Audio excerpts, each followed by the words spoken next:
Since its inception, the F-35 fighter jet has faced numerous delays and ballooning costs.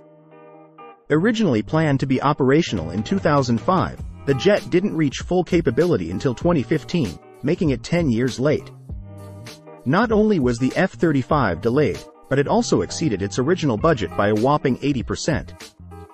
The project, which was estimated to cost $233 billion, ended up costing around $428.4 billion. These delays and cost overruns have raised serious concerns about the program's management and efficiency. Experts attribute the delays and cost overruns to a combination of technical challenges and mismanagement. The F-35's complex design, with 3 different versions for the Air Force, Navy, and Marines, added significant complexity to the program.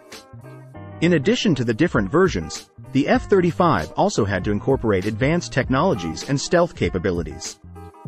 The unprecedented scope and complexity of the project contributed to the lengthy delays and rising costs. Critics argue that the F-35 program's mismanagement is indicative of larger issues within the defense procurement process. They claim that the military-industrial complex and political pressures are driving up costs and compromising effectiveness.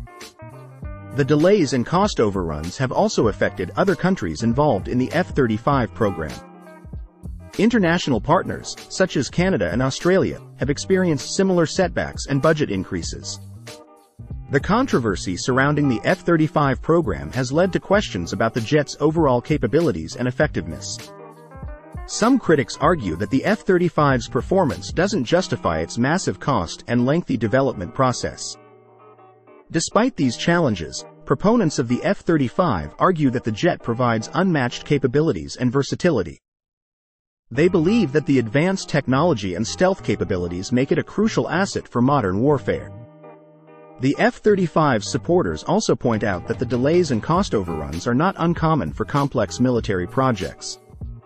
They argue that such setbacks are part of the learning process and that the long-term benefits will outweigh the initial difficulties. However, the F-35 program's delays and budget overruns have sparked debates about the future of defense procurement. Efforts are being made to re-evaluate and streamline the process to avoid similar pitfalls in future projects. Ultimately, the F-35's development saga serves as a cautionary tale about the challenges of military acquisition and management. It highlights the need for careful planning, oversight, and accountability to avoid unnecessary delays and cost increases. As the F-35 continues to be deployed worldwide, its performance and impact will be closely scrutinized by experts and skeptics alike.